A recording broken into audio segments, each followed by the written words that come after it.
আসসালামু আলাইকুম এভরিওয়ান। শহরের যান্ত্রিক কোলাহল থেকে একটু দূরে সুন্দরবনে ঘুরতে যাচ্ছি এবারে ঈদের ছুটিতে আমি এবং আমার ফ্রেন্ডের পরিবার।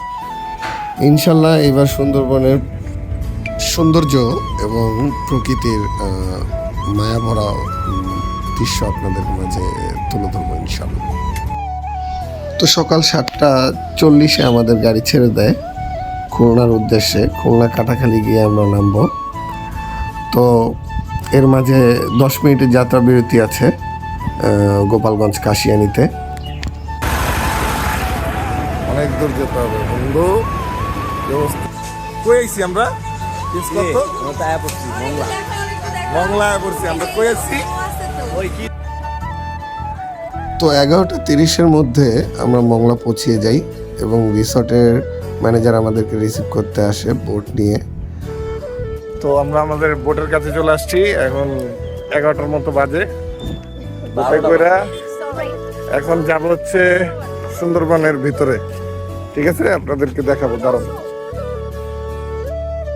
তো রিসর্টের ম্যানেজার আমাদেরকে বলল এখান থেকে মংলা থেকে রিসর্টে যেতে পশুর নদী হয়ে 40 মিনিট সময় লাগবে, বা যদি ভাটা পড়ে যায় তো এর ভিতরেই মানে একটু সময় বেশি লাগতে পারে। তো চলেন আমরা রিসর্টে যাই, আপনাদেরকে সুন্দরবন দেখাই। চলে আসছি, মোটামুটি একটু পরে দেখাবো। তো সুন্দরবনের এই এরিয়াটাকেই প্রথম দিক বলে সুন্দরবনের, যে এরিয়াটার নাম ভজনখালী।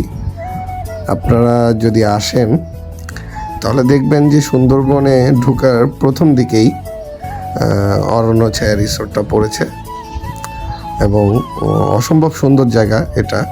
হয়তোবা আন্ধারমানিক, তারপর আরও যে দুবলার চর, ডিমের চর যে জায়গাগুলো আছে ওইগুলো আরও সুন্দর। তো আমাদের বোট 40 মিনিট রাইড করার পর আমরা রিসোর্টে এসে পৌঁছে যাই। ম্যানেজার আমাদেরকে ওয়েলকাম ড্রিঙ্কস দিতে বলে এবং আমাদের জন্য সুন্দর ওয়েলকাম ড্রিঙ্কসের আয়োজন করা হয়। তো আমরা ফর্মালিটি শেষ করে আমরা আমাদের রুমের দিকে যাচ্ছি। রিসোর্টটা অসম্ভব সুন্দর। তো সুন্দরবনে অরণ্যছায়া রিসোর্টে আমরা ভিআইপি কটেজটা বুকিং করি, যেটার নাম কাঠঠোকরা এসি কটেজ।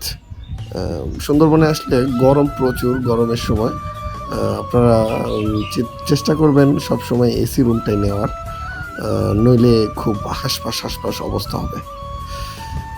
বনে আসলে একদম শান্তি লাগবে, বাট গরমে অশান্তি হবেই। এসি নেবেন, ওকে। তারপর আমরা গোসল টোসল সেরে ড্রেস চেঞ্জ করে খাওয়া দাওয়ার উদ্দেশ্যে রেস্টুরেন্টে যাই এবং ওনাদের রেস্টুরেন্ট এরিয়াটা মাশাআল্লাহ অনেক সুন্দর, আপনাদেরকে দেখাবো। তো সারাদিন জার্নি করার পর আমাদের প্রচুর ক্ষুধা লাগছিল।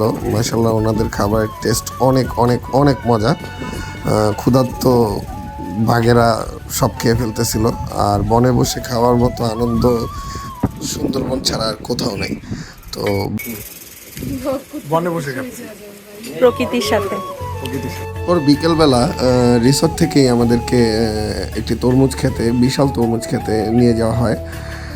সেখান থেকে তাজা তরমুজ খাওয়ার জন্য ওনারা অফার করে। তো আমরা যাচ্ছি, আপনারা দেখুন। তো বাগমামার এলাকায় স্বাগতম।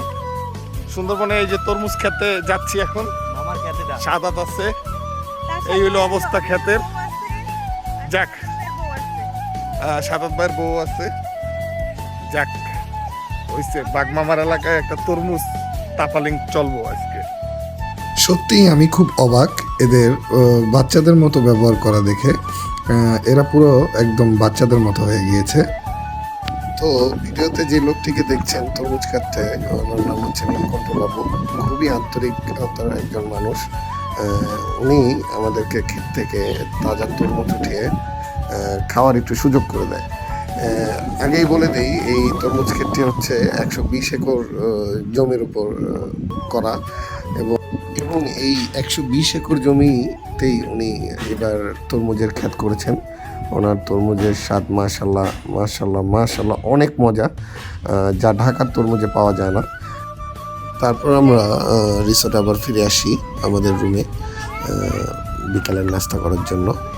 আর একটু বিকেলের ভিউটা আপনাদেরকে একটু শেয়ার করি, যে বনটা কেমন দেখতে লাগে। আমি এখানে অনেকক্ষণ বসে বসে বাঘ মামার ওয়েট করতেছিলাম, কিন্তু মামার কোনো দেখা মিলে নেই। সুন্দরবন তারপর সন্ধ্যায় রিসোর্টটা অসম্ভব সুন্দর লাগছিল। রাতে একদম অন্ধকার, এবং রিসোর্টের যে লাইটিং ব্যবস্থা আছে তা দেখে খুবই ভালো লাগতেছিল। একটা ইকো ভাব চলে আসছিল। এই যে চাচা চা নিয়ে আসছে, রাতে চায়ের ব্যবস্থা যে কোনো সময় আপনারা পাবেন রিসোর্ট থেকে, সেটা যে কয়টাই বাজুক।